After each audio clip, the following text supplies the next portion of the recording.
मेरे जीवन का निर्माण मेरे हाथ में। मेरे जीवन का निर्माता मैं स्वयं हूं, उत्तरदायी मैं स्वयं हूं। अपने जीवन को जितना मैं पतित करता हूं उसका उत्तरदायित्व भी मेरा है, और जितना मैं ऊंचा उठाता हूं उसकी जिम्मेदारी भी मेरी है। ठीक है, मेरा अतीत खराब हो सकता है, लेकिन ऐसा कोई जरूरी नहीं है कि जिसका अतीत खराब हो उसका भविष्य भी खराब होगा।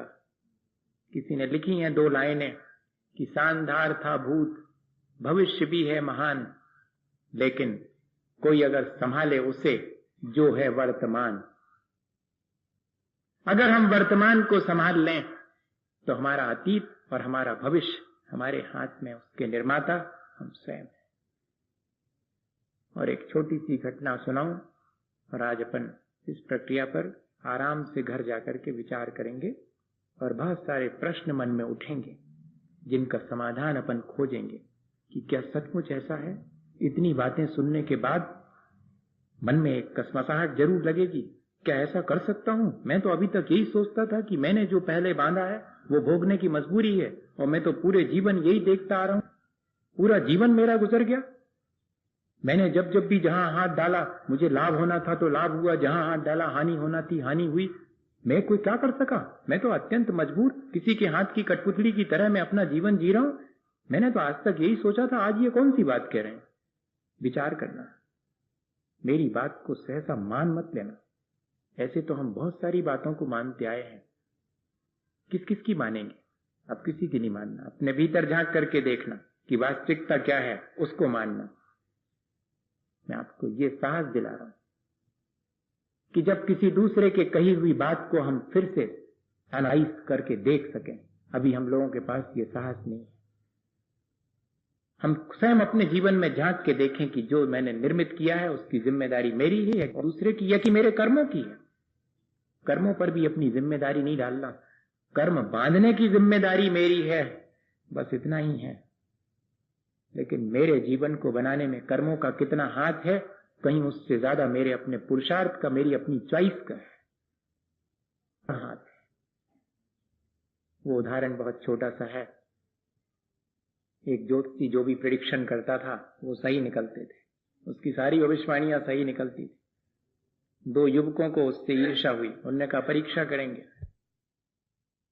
करेंगे कि सही निकलती कि नहीं निकलती। उन्होंने अपने ओवरकोट के जेब में और एक चिड़िया पकड़ करके रख ली, चले गए उस ज्योतिषी के पास और कहा कि मैं आपसे ये नहीं पूछना चाह रहा हूं कि मेरे ओवरकोट के जेब में क्या चीज है, ये तो हम ही बताए देते हैं कि एक चिड़िया है, लेकिन हम सिर्फ ये पूछना चाहते हैं कि आपके ज्योतिष में कितनी दम है, मुझे बताओ कि मरी है कि जिंदा है। तो मालूम उसने क्या जवाब दिया था? It is in your hand. चिड़िया तुम्हारे हाथ में है और चिड़िया का मरना और जीना भी तुम्हारे हाथ में। It is in your hand. ये एक प्रतीक है इस बात का।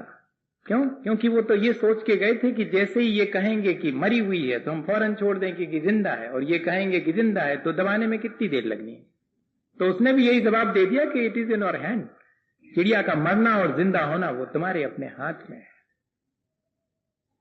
ये इस बात का प्रतीक है कि बहुत सारी चीजें हैं जो हमारे हाथ में, लेकिन ऐसा अहंकार मत करना। हाँ, मेरा पुरुषार्थ मुझे अहंकार करने की प्रेरणा नहीं देता। मेरा पुरुषार्थ मुझे ठीक ठीक बात को समझ करके और मुस्कुरा करके प्रसन्नता पूर्वक उन चीजों को जिनको मैं नहीं चाहता उनको हटाऊं, और जिन चीजों को अपने जीवन में चाहता हूं उनको लाऊं। सिर्फ इतनी ही सलाह देता है। आने पर अहंकार करना और नहीं मिलने पर संक्लेश करना, ये तो और अधिक कर्म की प्रक्रिया को बढ़ाने का इंतजाम है। बहुत सावधानी की आवश्यकता है। हम समझें और इस प्रक्रिया को समझ करके और अपने जीवन को दिशा दें और अपने जीवन को अच्छा बनाएं। इस प्रक्रिया का उद्देश्य सिर्फ इतना ही है, कोई अपनी विद्वत्ता बढ़ाने का या कि कोई अपने बहुत अधिक होशियार होने का नहीं है, बस अपने जीवन को अच्छा बनाने का उद्देश्य है ये पूरी प्रक्रिया। इसलिए हम समझ रहे हैं बैठ करके एक साथ। अकेले अकेले तो सब समझते हैं जो जितना समझता है, और एक साथ बैठ के समझना एक बहुत बड़ी चीज है। और हम एक दूसरे से समझें, एक दूसरे के जीवन में भी देखें कि क्या वास्तव में ऐसा ही है, और फिर हम उस प्रक्रिया में क्या परिवर्तन करके अपने जीवन को अच्छा बना सकते हैं, ऐसा विचार करें। इसी भावना के साथ बोलिए आचार्य गुरुवर विद्यासागर मुनि महाराज।